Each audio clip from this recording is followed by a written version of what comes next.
এটা বাতৰি এখন চিঠি, এটা বক্তব্য তাৰ পাছৰ প্ৰতিক্ৰিয়া। ৰাজ্যৰ ৰাজনীতিৰ নতুন বিতৰ্ক। এইবাৰ কংগ্ৰেছ বনাম ৰাইজৰ দল। শুকুৰবাৰে অসমীয়া প্ৰতিদিন কাকতত প্ৰকাশিত ৰাইজৰ দলৰ সভাপতি অখিল গগৈৰ এটা সাক্ষাৎকাৰ। এই সাক্ষাৎকাৰত অখিল গগৈক সাংবাদিকৰ প্ৰশ্ন, জনতাৰ মানসিকতা বিজেপি বিৰোধী হ'লেও বিৰোধীয়ে তাৰ সুযোগ লোৱাত ব্যৰ্থ হৈছে নেকি? উত্তৰত অখিল গগৈৰ মন্তব্য, আমি মানি লৈছোঁ যে বিৰোধী ঐক্যমঞ্চই 2024 চনৰ লোকসভা নিৰ্বাচনটো খুব বেয়া খেলিছোঁ, কাৰণ আমাৰ টকা পইচা নাই লজিষ্টিক ছাপোৰ্ট। কংগ্ৰেছেও দলীয়ভাৱে সমূহীয়া প্ৰদৰ্শন ভাল কৰিব নোৱাৰিলে। প্ৰকৃতাৰ্থত কংগ্ৰেছত প্ৰাৰ্থীসকলেহে এইবাৰ নিৰ্বাচন খেলিছে। প্ৰাৰ্থীগৰাকীৰ শক্তি অনুযায়ীহে এইবাৰ নিৰ্বাচন হৈছে, কাৰণ কংগ্ৰেছৰ প্ৰতি মানুহৰ খংৰাগ এতিয়াও শেষ হোৱা নাই। কংগ্ৰেছৰ বিৰুদ্ধে মানুহৰ অলেখ অভিযোগ, কিন্তু ইয়াৰ মাজতে বিৰোধী ঐক্যমঞ্চৰ সমূহীয়া প্ৰচাৰত আৰু দেশৰ বিশেষ পৰিস্থিতিত ৰাইজে কংগ্ৰেছৰ বিজয় মুকলি কৰি দিছে। তথাপিও মানুহ কংগ্ৰেছৰ ওপৰত সন্দিহান। পুৱা এই সাক্ষাৎকাৰ পঢ়িয়েই প্ৰদেশ কংগ্ৰেছৰ সভাপতি ভূপেন বৰাৰ পত্ৰ ৰাইজৰ দলৰ সভাপতি অখিল গগৈলৈ। পত্ৰযোগে এক প্ৰকাৰৰ গভীৰ অসন্তুষ্টি প্ৰকাশ কৰিলে ভূপেন বৰাই। তাৰ পাছতেই সংবাদ মাধ্যমৰ সন্মুখলৈও ওলাল প্ৰদেশ কংগ্ৰেছৰ সভাপতিগৰাকী। দাবী, ৰাইজৰ দলে স্থিতি স্পষ্ট কৰিব লাগে। অখিল গগৈ ডাঙৰীয়ালৈ পত্ৰ এখন আজি ৰাতিপুৱাই লিখিবলগীয়া হোৱাটো মোৰ কাৰণে বা মোৰ দলৰ কাৰণে মই সৌভাগ্য বুলি ভবা নাই। আৰু মই ভাবোঁ এইটো মোৰ নিজৰ এটা চেতনা যে দুষ্টি পিয়ৰ হ'ব লাগে, দুশ্মনী পিয়ৰ হ'ব লাগে। দুষ্টি দুশ্মনী দুয়োটাই পিয়ৰ হ'ব লাগে। আমি যদি কাৰোবাৰ লগত দুষ্টি কৰোঁ সেইটো পিয়ৰ হ'ব লাগে, দুশ্মনী কৰিলেও পিয়ৰ হ'ব লাগে। ৰাতিপুৱা যেতিয়া মোবাইলটো খুলিছোঁ তেতিয়া মোৰ দলৰ নেতা কৰ্মীৰ যিবিলাক প্ৰতিক্ৰিয়া, তেখেতৰ সংবাদ মাধ্যমৰ আগত ৰাজহুৱাকৈ আমাৰ দলৰ বিৰুদ্ধে কোৱা কথাখিনি সন্দৰ্ভত এতিয়া সভাপতি হিচাপে এইটো মোৰ নৈতিক দায়িত্ব যে মোৰ দলৰ নেতা কৰ্মীয়ে যেতিয়া অসন্তুষ্ট হ'ব, ক্ষোভিত হ'ব, সেইখিনিক মই প্ৰতিনিধিত্ব কৰিবলৈ বাধ্য। এতিয়া তেখেতে কি ভাবিছে তেখেতে ক'ব, তাৰপিছত আমি কিবা থাকিলে ক'ব। ভূপেন বৰাৰ এই মন্তব্যৰ পাছতেই প্ৰতিক্ৰিয়া ৰাইজৰ দলৰো। ৰাইজৰ দলৰ মন্তব্য, পুৱাৰ পৰা নিশা 12 বজালৈ প্ৰচাৰ চলাইছিল অখিল গগৈয়ে। কংগ্ৰেছৰ বিৰুদ্ধে কোনো কথা কোৱা নাই অখিল গগৈয়ে। ভূপেন বৰাৰ চিঠিয়ে মনোকষ্ট দিছে ৰাইজৰ দলক।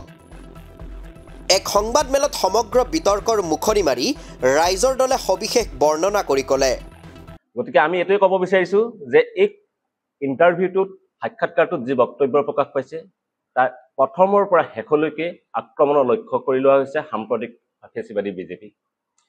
2 নম্বৰ, হয় আমাৰ ৰাইজৰ দলৰ সভাপতিগৰাকীয়ে আমি যদিও প্ৰাৰ্থী নাছিল, আমি কিন্তু এই নিৰ্বাচনত আমি অংশীদাৰ আছিলোঁ। আপোনালোকে দেখা পাইছে আমাৰ দলৰ নেতাকৰ্মীয়ে, বিশেষকৈ আমাৰ সভাপতি অখিল গগৈয়ে অসমৰ ইমূৰৰ পৰা সিমূৰলৈ কেনেকৈ প্ৰতিদিনে নিৰ্বাচনী কাম কাজত ব্যস্ত হৈ পৰিছে। পুৱা 7টা বজাৰ পৰা নিশা 12 বজালৈকে তেখেত নিৰ্বাচনী প্ৰচাৰত ব্যস্ত আছিল, যদিও আমাৰ এজনো কেণ্ডিডেট নাছিল। আমি 100% উজাৰি বিৰোধী ঐক্যমঞ্চৰ হৈ 2024 লোকসভা নিৰ্বাচনত অৱতীৰ্ণ হৈছিল। আৰু যিহেতু 2024 লোকসভা নিৰ্বাচনত আমি 100% উজাৰি অৱতীৰ্ণ হৈছিল, আমি দেখা পাইছিলোঁ হয় আমি যি লজিষ্টিক ছাপোৰ্ট লৈ যেনে বাহুবলী, ধনবলী বিজেপিৰ বিৰুদ্ধে যিখন যুঁজ দিব পৰা লাগিছিল, আমি হয়তো বিৰোধী ঐক্যমঞ্চৰ এই যুঁজখন আমি দিব পৰা নাছিলোঁ লজিষ্টিকেলি। মই আকৌ এটা শব্দটো স্পষ্টভাৱে কৈছোঁ, আৰু আমাৰ সভাপতি ডাঙৰীয়া ইণ্টাৰভিউত স্পষ্টভাৱে কৈছে যে লজিষ্টিক ছাপোৰ্ট শব্দটো ব্যৱহাৰ কৰিছে, যে আমি লজিষ্টিকেলি বিজেপিৰ বিৰুদ্ধে যুঁজখন দিব পৰা নাছিলোঁ। কিন্তু তাৰপিছতো এই যুঁজখনত আমি বিৰোধী ঐক্যমঞ্চ জয়ী হ'ম। কি কাৰণে জয়ী হ'ম? কাৰণ এই নিৰ্বাচনটো এইবাৰ জনসাধাৰণে বিজেপিৰ বিৰুদ্ধে খেলিছে। আৰু 2 নম্বৰ, আমাৰ সভাপতিগৰাকীয়ে অতি স্পষ্টভাৱে কৈছিলে যে আমাৰ প্ৰাৰ্থী নিৰ্বাচন অত্যন্ত সুন্দৰ, অত্যন্ত যুক্তিসংগত হৈছিল। আৰু তাৰ যদি উদাহৰণ চাই আপোনালোকে দেখাই পাব যে তপন গগৈৰ বিৰুদ্ধে আমাৰ বিৰোধী ঐক্যমঞ্চৰ প্ৰাৰ্থী আছিল গৌৰৱ গগৈ।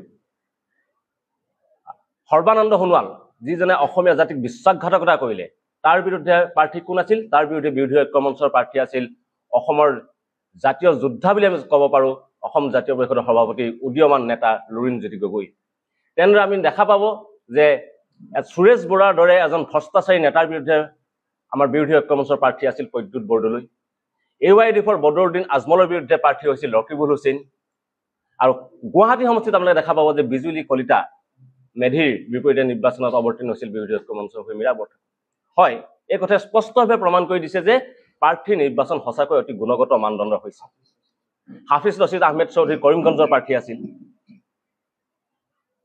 সেই দুটা কথাৰ ওপৰত ভিত্তি কৰি আচলতে এই ইণ্টাৰভিউত আমাৰ সভাপতি ডাঙৰীয়াই কৈছিল এক নম্বৰ আমি লজিষ্টিক সাপোৰ্ট লৈ বিজেপিৰ বিৰুদ্ধে যুঁজত অৱতীৰ্ণ হৈছে সেই যুঁজত অৱতীৰ্ণ হ'ব পৰা নাছিলো যদিও এই যুঁজত আমি জয়ী হ'ম কাৰণ জনসাধাৰণে এই নিৰ্বাচনটোত বিজেপিৰ বিৰুদ্ধে খেলিছে এক নম্বৰ আৰু দ্বিতীয়টোৰ কথা হৈছে প্ৰাৰ্থী নিৰ্বাচন অত্যন্ত সুন্দৰ হৈছে আৰু তাৰপিছত এই সাক্ষাৎকাৰটোত অন্য এটা শিৰোনাম প্ৰকাশ পালে আৰু শিৰোনামটোক কেন্দ্ৰ কৰি প্ৰদেশ কংগ্ৰেছৰ সভাপতি ভূপেন বৰা ডাঙৰীয়া আমাৰ দলৰ সভাপতিলৈ এখন পত্ৰ প্ৰেৰণ কৰিছে আৰু এই পত্ৰখন ইতিমধ্যে সংবাদ মাধ্যমত ৰাজহুৱা হৈছে ৰাইজৰ মাজত প্ৰতিক্ৰিয়াৰ সৃষ্টি হৈছে আমাৰ দলৰ নেতা কৰ্মীৰ মাজত প্ৰতিক্ৰিয়াৰ সৃষ্টি হৈছে হয়তো কংগ্ৰেছ দলৰ নেতা কৰ্মীৰ মাজতো প্ৰতিক্ৰিয়াৰ সৃষ্টি হৈছে গতিকে আমি আমাৰ কথাটো স্পষ্ট কৰি দিব বিচাৰিছো যে আমাৰ কংগ্ৰেছ দলৰ বিৰুদ্ধে কোনো বক্তব্য আমাৰ সভাপতি অখিল গগৈ ডাঙৰীয়াই এই সাক্ষাৎকাৰটো দিয়া নাই এক নম্বৰ দুই নম্বৰ আমি কৈছো যে প্ৰাৰ্থী নিৰ্বাচন ভাল হৈছিল আৰু আমি লজিষ্টিক সাপোৰ্ট লৈ খেলিব পৰা নিৰ্বাচনটোৰ পিছত আমি নিৰ্বাচনত জয়ী হ'ম এইকেইটা বক্তব্যই এই ক্ষেত্ৰত প্ৰকাশ পাইছে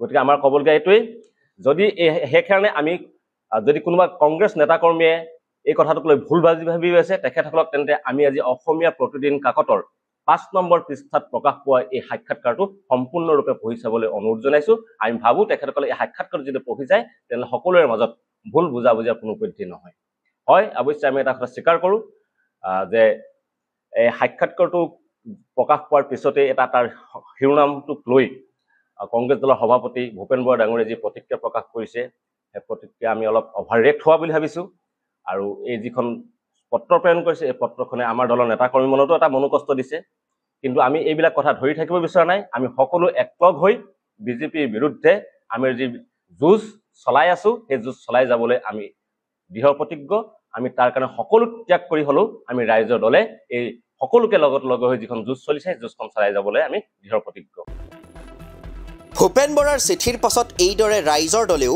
প্ৰকাশ কৰিলে নিজৰ প্ৰতিক্ৰিয়া ইয়াৰ পাছত সমগ্ৰ বিতৰ্কই কি গতি লয় সেয়া হ'ব লক্ষণীয় news desk report the cross current